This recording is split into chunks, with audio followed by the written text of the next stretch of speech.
اعوذ باللہ من الشیطان الرجیم بسم اللہ الرحمن الرحیم رب اشرح لی صدری ویسر لی امری واحلل عقدۃ من لسانی یفقہوا قولی۔ اللہ پاک قرآن مجید میں ارشاد فرماتے ہیں قوا انفسکم واہلیکم نارا، اپنے آپ کو اور اپنے گھر والوں کو جہنم کی آگ سے بچائیں۔ تو یہ جو ہم نے ایک سلسلہ شروع کیا ہے، اس کا مقصد بھی یہی ہے کہ اللہ پاک مجھے، آپ کو، ہم سب کو، ہمارے بچوں کو جو ہے وہ جہنم کی آگ سے نجات عطا فرمائے۔ اس کے لیے ہم چھوٹی سی ایک کاوش شروع کی ہے۔ اللہ پاک اس میں خیر و برکت دے، میرے، آپ کے، ہم سب کے ذہنوں کو کھولے اور قرآن مجید کو احسن طریقے سے سمجھنے کی توفیق عطا فرمائے۔ تو سورۃ بقرہ جو ہے، آج ہم اس کی جو ہے وہ آیت نمبر 6 اور 7 دو آیات مبارکہ جو ہے وہ دیکھیں گے۔ اصل میں قرآن مجید کی جو سورۃ بقرہ ہے، اس میں جو پہلی 20 آیات مبارکہ ہیں، ان کا میں آپ کو مختصر سا جو ہے وہ خلاصہ بتاتی ہوں، پھر ہم اس کا ترجمہ بھی کرتے ہیں۔ پہلی جو 5 آیات مبارکہ ہیں، ان میں اللہ رب العزت نے جو صحیح مومن ہیں، پکے مومن ہیں، جو اللہ پاک کے فرما بردار ہیں، جن سے اللہ رب العزت خوش ہیں اور اللہ پاک انہیں آخرت میں اجر عظیم عطا فرمائیں گے، ان کا ذکر کیا ہے، مومنین کا ذکر کیا ہے، متقین کا ذکر کیا ہے، اور اس کی میں نے جو ہے وہ 5 خوبیاں جو ہیں وہ آپ کو انشاءاللہ پچھلے لیکچر میں بتائی تھی۔ اب جو اگلی 2 آیات مبارکہ ہیں، 6 اور 7،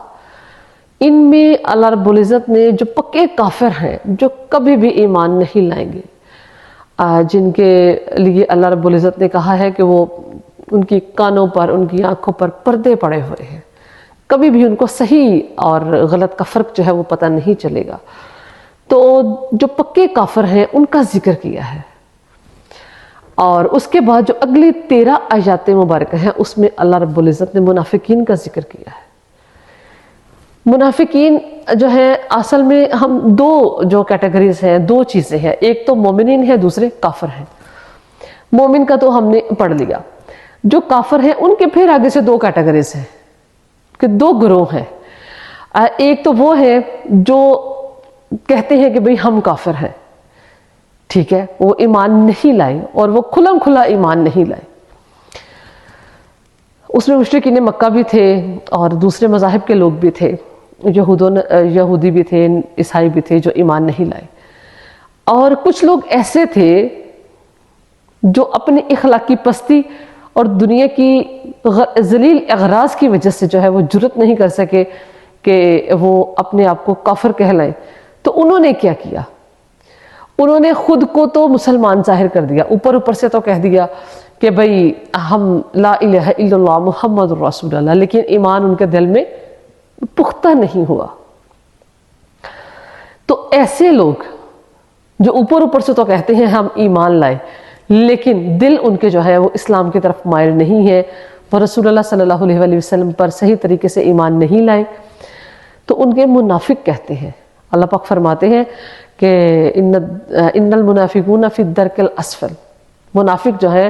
وہ جہنم کے سب سے نچلے گھڑے میں ہوں گے۔ تو یہاں پر اللہ پاک نے پوری 13 آیات مبارکہ جو ہیں وہ منافقین کے لیے نازل فرمائی ہیں کہ کون لوگ ہیں منافق۔ آج کا جو ہمارا موضوع ہے وہ کفار کے بارے میں ہے کہ پکے کافر ہیں، ٹھیک ہے، وہ کبھی بھی ایمان جو ہے وہ نہیں لائیں گے، حالانکہ رسول اللہ صلی اللہ علیہ وسلم کی پوری حیات طیبہ ان کے سامنے تھی، آپ صلی اللہ علیہ وسلم کا سچائی، آپ صلی اللہ علیہ وسلم کی ایمانت داری، دیانت داری، شرافت، ہر چیز جو ہے وہ آپ صلی اللہ علیہ وسلم کی ان کے سامنے تھی، لیکن پھر بھی اللہ پاک فرماتے ہیں کہ انہیں کچھ بھی دکھائی نہیں دیتا۔ ترجمہ جو ہے وہ دیکھیں، بسم اللہ الرحمن الرحیم، ان الذین کفروا سواء علیہم اانذرتہم ام لم تنذرہم لا یؤمنون ختم اللہ علی قلوبہم وعلی سمعہم وعلی ابصارہم غشاوۃ ولہم عذاب عظیم۔ ان الذین کفروا، بے شک جو لوگ کافر ہیں، سواء برابر ہے، علیہم ان کے لیے، انذرتہم کہ آپ انہیں ڈرائیں، ام یا لم نہیں تنذرہم آپ انہیں ڈرائیں، لا یؤمنون وہ کبھی بھی ایمان نہیں لائیں گے، ختم اللہ، مہر لگا دی اللہ نے، علی قلوبہم، ان کے دلوں پر، وعلی سمعہم، اور ان کے کانوں پر، وعلی ابصارہم، اور ان کی آنکھوں پر، غشاوۃ، پردہ ہے، ولہم عذاب عظیم، اور ان کے لیے ہے دردناک عذاب۔ نعوذ باللہ من ذالک۔ اللہ پاک مجھے آپ کو، ہم سب کو اس سے محفوظ رکھے۔ تو یہ کافر ہیں، پکے کافر ہیں، یہ کبھی بھی ایمان نہیں لائیں گے۔ آپ صلی اللہ علیہ وآلہ وسلم کی حیات طیبہ سب کے سب ان کے سامنے تھی، آپ صلی اللہ علیہ وآلہ وسلم کے معجزات، آپ صلی اللہ علیہ وآلہ وسلم کی تعلیمات، صحابہ کرام کے ساتھ آپ صلی اللہ علیہ وآلہ وسلم کا طرز عمل، ہر چیز جو ہے وہ ان کے سامنے عیاں تھی، لیکن وہ پھر بھی ایمان نہیں لائے۔ تو پھر اللہ رب العزت نے کہا کہ ان کے لیے ہے وَلَهُمْ عَذَابٌ عَظِيمٌ، بہت بڑا عذاب۔ یہاں پہ انذار جو ہے اللہ پاک نے کہا انذرتہم، کہ آپ نے ڈرائیں یا نہ ڈرائیں۔ یہ ڈرانا جو ہے یہ اس میں بھی بہت اللہ پاک کی شفقت ہے، محبت ہے۔ نذیر کہتے ہیں محبت کے ساتھ ڈرانے والے کو، جس کے دل کے اندر درد ہو اسے نذیر کہتے ہیں، کہ وہ آپ صلی اللہ علیہ وآلہ وسلم نذیر بھی ہیں اور بشیر بھی ہیں، ٹھیک ہے۔ آپ صلی اللہ علیہ وآلہ وسلم محبت کے ساتھ ڈرانے والے ہیں۔ ڈرانا اس لیے ہے کہ یہ میرے بندے، یہ میرے جو ہے اللہ رب العزت کی مخلوقات جو ہے، انہیں جہنم کی آگ میں نہ جلنا پڑے۔ تو آپ صلی اللہ علیہ وآلہ وسلم چونکہ رحمت للعالمین تھے، پورے جہان کے لیے اللہ پاک نے رحمت بنا کر بھیجا، تو محبت کے ساتھ جو ہے وہ یہ چاہتے تھے آپ صلی اللہ علیہ وآلہ وسلم۔ آگے جا کے انشاءاللہ قرآن مجید میں بہت سے مقامات پر ایسی بات آئے گی کہ رسول اللہ صلی اللہ علیہ وآلہ وسلم چاہتے تھے کہ اللہ پاک جو ان کی خواہشات ہیں آپ انہیں پورا کر دیں تاکہ یہ لوگ ایمان لے آئیں۔ تو اللہ پاک نے کہا کہ ہمارے نبی آپ ان کے ساتھ جو مرضی کر لیں، چونکہ ان کے دلوں پر جو ہے وہ اللہ نے مہر لگا دی ہے، ان کے کانوں پر مہر لگا دی ہے، ان کی آنکھوں پر پردے پڑے ہوئے ہیں کہ انہیں سفید اور سیاہ میں کوئی تمیز ہی نہیں ہے، انہیں جو ہے وہ کسی بات کا علم ہی نہیں ہے، جو ہے یہ پہچاننے سے آ رہی ہیں، نظر انہیں آتا ہے لیکن یہ ماننا نہیں چاہتے۔ وہ ابو جہل کہتا تھا نا رسول اللہ صلی اللہ علیہ وآلہ وسلم کو کہ بھتیجے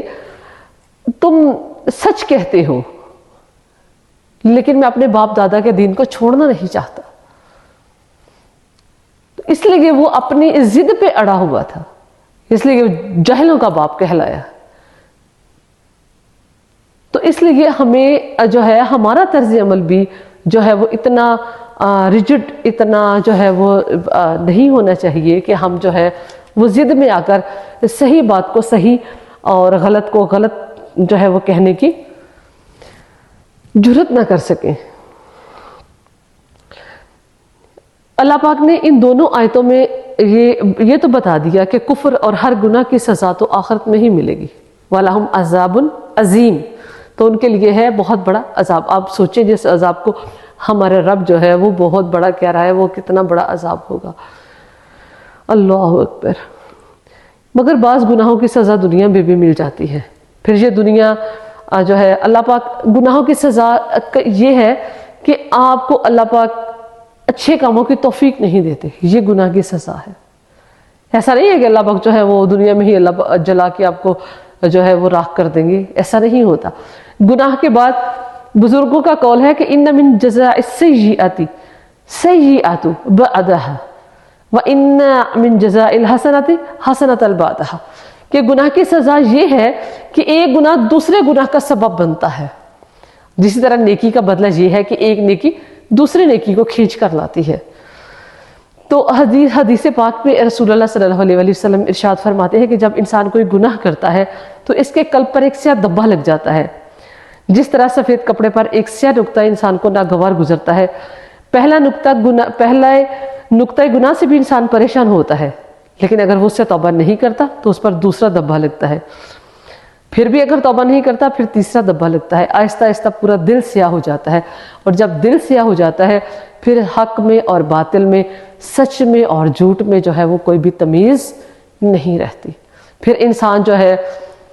وہ برے کاموں میں ملوث ہوتا چلا جاتا ہے، اس دلدل میں جو ہے وہ دھنستا چلا جاتا ہے، اور اس سے وہ کبھی بھی باہر نہیں نکل پاتا۔ حضور صلی اللہ علیہ وآلہ وسلم نے ارشاد فرمایا، ابو ہریرہ جو ہے وہ نقل کرتے ہیں کہ اگر انسان کا دل سیاہ ہو جائے اور پھر وہ اس سے توبہ کر لے تو اللہ پاک جو ہے وہ اس کے پچھلے گناہ معاف کر دیتے ہیں۔ اس آیت میں اللہ پاک فرماتے ہیں انذرتہم ام لم تنذرہم، کہ ازلی کافر یعنی کہ وہ کافر ہیں اور کافر ہی رہیں گے۔ رسول اللہ صلی اللہ علیہ وآلہ وسلم کا واعظ و نصیحت کرنا اور نہ کرنا، اللہ پاک نے کہا دونوں ایک جیسے ہیں، آپ ان کے سامنے اچھائی بیان کریں یا نہ کریں، ان پہ کچھ اثر ہونے والا نہیں ہے۔ اس لیے رسول اللہ صلی اللہ علیہ وآلہ وسلم نے جو کوشش کی کفار مکہ کو راہ راست پر لانے کی، دین محمدی کی طرف لے کر آنے کی، اسلام کی دعوت دی، اس کا ثواب رسول اللہ صلی اللہ علیہ وآلہ وسلم کو تو ملے گا، اللہ پاک انہیں اجر و ثواب دیں گے، لیکن وہ ہدایت کی طرف آنے والے نہیں ہیں۔ ایسے ہی جو بھی انسان جو ہے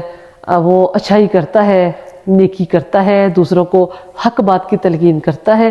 تو اللہ پاک اس کو اس کا اجر عطا فرمائیں گے، جو سننے والے چاہے اسے نفع اٹھاتے ہیں یا نہیں اٹھاتے، بتانے والے کو اللہ پاک جو ہے وہ اجر و ثواب ضرور دیں گے۔ تو آپ سب سے بھی میری گزارش ہے کہ آپ خود بھی جو ہے قرآن مجید کو جو ہے وہ دیکھیں، پڑھیں، سنیں اور آگے سے دوسروں کو بھی بتائیں۔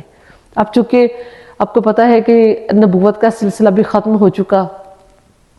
کتاب بھی آخری ہے، اس کے بعد نہ کوئی کتاب ہے نہ کوئی نبی آئیں گے، تو اب یہ ہم سب کی ذمہ داری ہے کہ ہم جو پڑھتے ہیں اس کو دوسروں تک پہنچائیں، جو بھی بات آپ مجھ سے سنیں دوسروں تک پہنچائیں، دوسروں کو بھی دعوت دیں کہ وہ جو ہے وہ قرآن مجید کی تعلیم جو ہے وہ حاصل کرے اور قرآن مجید کو جو ہے اس کو سمجھے اور اس پر عمل پیرا ہونے کی کوشش کریں۔ انشاءاللہ اگلے لیکچر میں آپ کو منافقین کی نشانیاں جو ہیں وہ بتاؤں گی، وہ پوری مسلسل 13 آیات مبارکہ ہیں۔ اگر آپ کو جو ہے وہ کسی چیز کی سمجھ نہیں آتی اور مجھ سے کوئی غلطی ہو جاتی ہے، اپنی طرف سے تو میں جو ہے وہ مطلب اچھے الفاظ کا چناؤ کرنے کی کوشش کرتی ہوں، لیکن انسان بندہ بشر ہونے کے ناطے اگر مجھ سے کوئی غلطی ہو جائے تو آپ مجھے کمنٹ میں ضرور بتایا کریں۔ اگر آپ کے ذہن میں کوئی سوال پیدا ہوتا ہے تو آپ ضرور میرے سے پوچھا کریں، اس سے میرے علم میں بھی اضافہ ہوگا اور انشاءاللہ آپ کو بھی جو ہے وہ راہ راست کا صحیح پتہ چلے گا۔ اللہ پاک مجھے، آپ کو، ہم سب کو ان لوگوں میں شامل کرے، اولئک علی ھدی من ربہم واولئک ھم المفلحون وما علینا الا البلاغ۔